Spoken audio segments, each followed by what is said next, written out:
Hello friends, welcome to the SNEA e-medical classes. Today we will discuss regarding accreditation. Accreditation जो है ये क्या होता है, हम अगर हम इसका डेफिनेशन देखें तो एज पर द सेल्डन ये क्या है, accreditation is a process by which an authoritative body gives formal recognition that a program or institution or individual meets certain standards.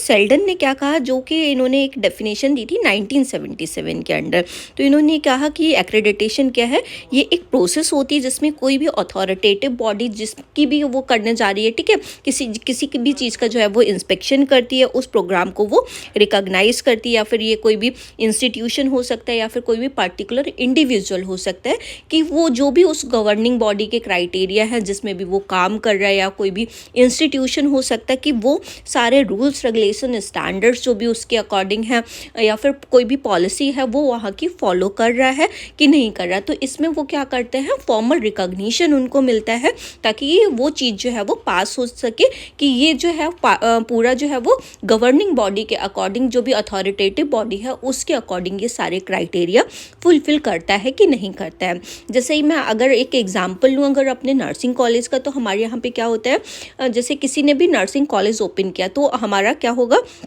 INC का इंस्पेक्शन होने के लिए आता है. तो आईएनसी क्या देखती है, ये हमारी क्या है, ये हमारी एक अथॉरिटेटिव बॉडी है. तो ये इसको ऑथराइज्ड की गई है कि ये हमारे सारे जो भी रूल्स रेगुलेशंस हम फॉलो कर रहे हैं, स्टैंडर्ड्स जो भी फॉलो कर रहे हैं, ये सारे उसके क्राइटेरिया फुलफिल कर रहा है वो इंस्टीट्यूशन कि नहीं कर रहा है, आईएनसी के क्राइटेरिया वो फुलफिल कर रहा है कि नहीं कर रहा. अगर कर रहा होगा तो वो उसको जो है वो पास करती है, अगर नहीं कर रहा होगा तो उस पर वो रेड मार्क कर देती कि ये हमारे क्राइटेरिया को फुलफिल नहीं करता है, इसीलिए इसको कॉलेज को रिकॉग्नाइज नहीं किया जाएगा, कॉलेज को जो है वो रजिस्टर्ड नहीं किया जाएगा.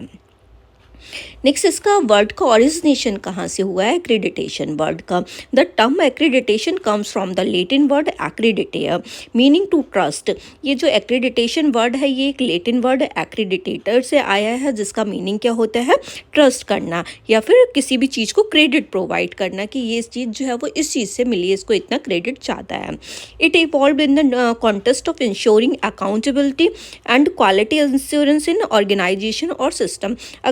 अगर हम कोई भी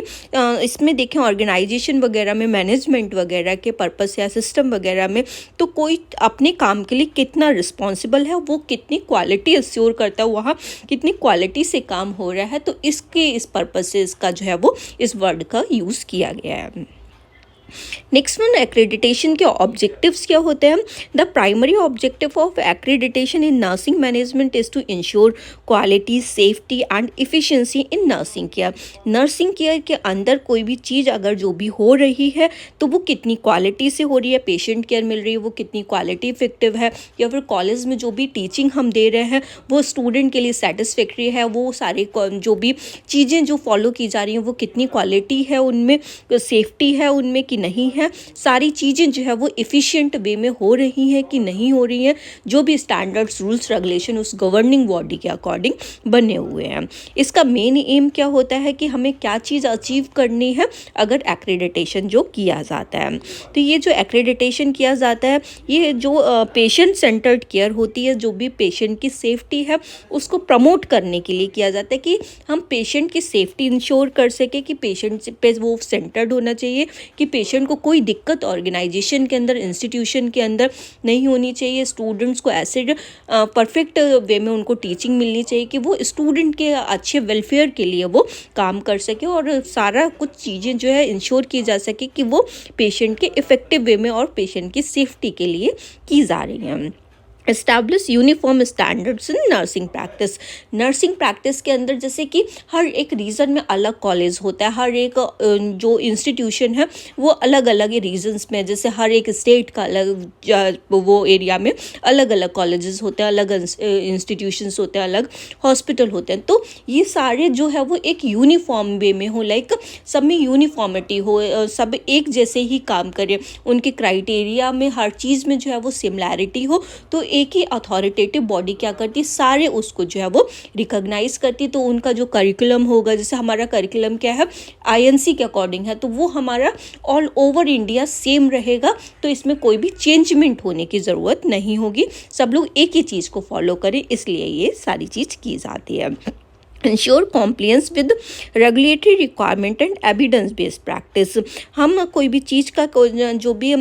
जैसे आईएनसी ने क्या दिया है, कोई भी रिक्वायरमेंट दिया है तो हम उस रिक्वायरमेंट के क्राइटेरिया में आ रहे हैं कि नहीं, हम वो चीज़ें फुलफ़िल कर पा रहे हैं कि नहीं कर पा रहे हैं, या जो भी चीज़ें हो रही हैं वो एविडेंस बेस्ड हैं कि नहीं है। सारी चीज़ें जो हमें प्रैक्टिस में करनी है वो एविडेंसेस पे बेस्ड होनी चाहिए, ये इंश्योर करती है। Foster continuous improvement in health care delivery. Health care delivery के अंदर जो है वो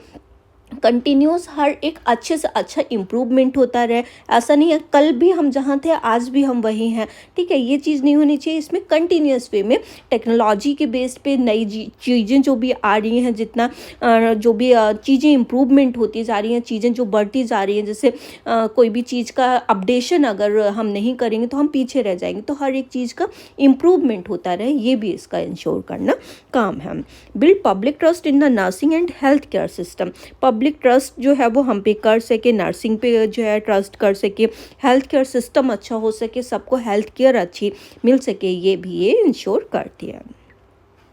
नेक्स्ट नीड क्या है एक्रीडिटेशन करने की,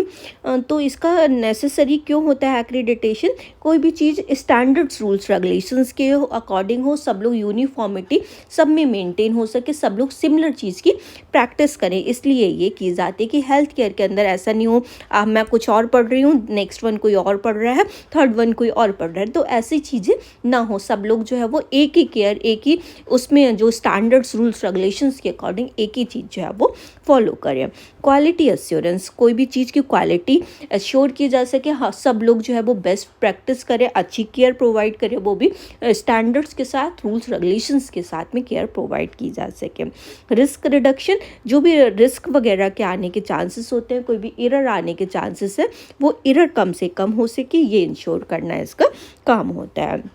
नेक्स्ट वन अकाउंटेबिलिटी, सब लोग अपने काम के लिए अकाउंटेबल हो, जो भी स्टाफ वहाँ पे काम कर रहा है, जो भी नर्सिंग मैनेजर काम कर रहे हैं, कोई भी नर्स काम कर रही, जो भी whatever staff there is, तो वो सब लोग जो है वो अकाउंटेबल हो अपने काम के लिए, अपनी चीज़ के लिए वो रिस्पॉन्सिबल बन सके। Professional development, encouraging continuous learning and skill enhancement, professionally सबका डेवलपमेंट हो सके, सब लोग हर एक वे में, ऐसा नहीं कि जहाँ कल हम आए थे आज भी हम वहीं हैं, ठीक है, तो पर्सन का, जैसे कि कोई भी नर्स या फिर कोई भी अदर पर्सन जो है वो वहाँ पे काम कर रहा है, तो उसका प्रोफेशनली वो अपने आप को डेवलप कर सके, उसका प्रोफेशनल लेवल पे डेवलपमेंट हो सके, वो कंटिन्यूस कुछ ना कुछ लर्न करता रहे, जो भी टेक्नोलॉजी आ रही है, जो भी एडवांसमेंट केयर में हो रहा है, वो सारी चीज़ें जो है वो कंटिन्यूस वे में उसके अंदर इम्प्रूव हो सके, वो कंटिन्यूस वे में लर्न कर सके, और उसके अंदर की स्किल्स जो है वो दिन पे दिन अच्छे इम्प्रूव होते चले जाएँ।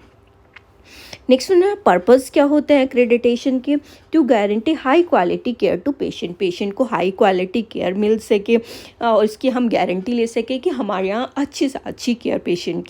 की जाएगी। Improve organizational performance in health care institution, organization की जो परफॉर्मेंस है वो दिन पे दिन इम्प्रूव की जा सके, जो भी हेल्थ केयर इंस्टीट्यूशन है वहाँ अच्छी से अच्छी केयर मिल सके, अच्छे से अच्छा परफॉर्म वो कर सके। To provide a framework for self assessment and continuous improvement, एक अपने आप को एक सेल्फ असेस करने का कि हम कितना बेटर काम कर रहे हैं, खुद को असेस कर सके कि हमने क्या किया है, ठीक है, और हम अपने अंदर कंटिन्यूस इम्प्रूवमेंट कर पा रहे हैं कि नहीं कर पा रहे हैं, पर्सन ये रिकॉग्नाइज कर सके, ये असेस कर सके खुद से। To enhance self staff morale by creating a structure environment, staff का मोरल बूस्टअप हो सके, जिससे कि अपने आप को वो एक स्ट्रक्चर्ड इन्वायरमेंट अगर उसको मिलेगा कि यहाँ के ये स्टैंडर्ड है, ये डिसिप्लिन है, ये नॉर्म्स है, हमें इसके अकॉर्डिंग ही काम करना है, हमें कहीं ऐसे इनको जो है वो ऐसा नहीं करना है कि हमने इनकी कोई भी बाउंड्री लाइन, कोई भी रूल्स रेगुलेशंस को क्रॉस किया है। तो सब लोग एक रूल्स रेगुलेशंस के अंदर, एक स्टैंडर्ड्स के अंडर में काम कर सके, ये इंश्योर करना है जरूरी होता है, तो ये इसका पर्पज़ है।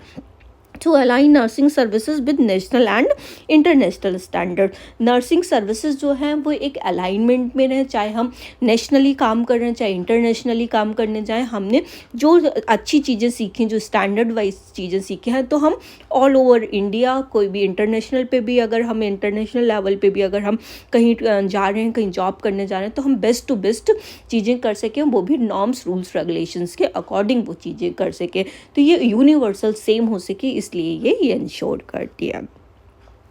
नेक्स्ट वन एडवांटेजेस क्या होते हैं एक्रीडिटेशन के। पेशेंट का आउटकम, पेशेंट का रिजल्ट अच्छे से अच्छा आता है, क्योंकि पेशेंट की सेफ्टी और स्टैंडर्ड्स वगैरह मेंटेन हो पाते हैं, तो पेशेंट का जो भी जल्दी से जल्दी वो ठीक होकर अच्छे से अच्छे जाता है और उसका इम्प्रूव्ड रिजल्ट देखने के लिए मिलता है। प्रोफेशनल लेवल पे जो भी लोग काम कर रहे होते हैं उनकी कंटिन्यूस ग्रोथ होती है, वो एजुकेट होके जाते हैं, उनके अंदर की स्किल्स जो हैं वो डेवलप हो पाते हैं। Increase credibility, build trust among patient and stock holder. जो भी पेशेंट्स हैं, स्टॉक होल्डर्स हैं, उनके बीच में ट्रस्ट जो है वो बिल्डअप हो सकता है, और इसमें जो है वो अच्छे से अच्छा अगर पेशेंट को काम मिलेगा तो वो एक उस जगह पे जल्दी से जल्दी आएगा कि यहाँ पे स्टैंडर्ड वाइज रूल्स रेगुलेशन के वाइज अच्छी से अच्छी केयर मिलती है, तो वो वहाँ पे जो है वो जल्दी अगर उससे कहीं पे अप्रोच करने की, हेल्थ केयर फैसिलिटी को अप्रोच करने की ज़रूरत पड़ती तो वो आके वहाँ पे अपना जो है वो ट्रीटमेंट कराएगा, क्योंकि उसे लगेगा यहाँ बेस्ट केयर मिलती है, तो वहाँ पे वो अपना एक ट्रस्ट जो है वो डेवलप हो जाता है। बेंचमार्क, अगर हम अच्छे से अच्छा काम करेंगे तो हमारा एक बेंचमार्क सेट हो जाता है कि ये इंस्टीट्यूशन ऐसा है, ये बॉडी ऐसी है, ये इंस्टीट्यूशन ऐसा है कि यहाँ बहुत अच्छे से काम होता है, तो हमारा नाम होगा, तो हम अपना एक बेंचमार्क सेट कर सकते हैं। कोई भी यहाँ पे बहुत अच्छे से अच्छी बेस्ट प्रैक्टिस की जाती है, तो अपनी परफॉर्मेंस एवेल्युएट करने के लिए कोई बॉडी आ रही है हमें देखने के लिए कि यहाँ कैसा काम होता है, तो उसमें हमें एक अच्छा मतलब एक पॉजिटिव इम्पैक्ट देखने के लिए मिलता है, तो हम उसमें अपना बेंचमार्क सेट कर पाते हैं। तो ये जो भी कॉम्पिटिटर्स हैं या फिर जो भी लोग आ रही कोई भी हमें चेक करने के लिए, तो उसमें हमारी प्रैक्टिस देख के वो इम्प्रेस होता है। Organisational efficiency, streamlines workflows and reduces inefficiency. अगर हमारा कोई वर्क फ्लो स्मूथ होगा, ठीक है, हम अच्छे वे में काम करेंगे, तो कोई भी इनएफिशिएंसी वगैरह, कोई भी रिस्क वगैरह, सारी चीज़ें, एरर्स वगैरह ये कम से कम देखने के लिए मिलते हैं।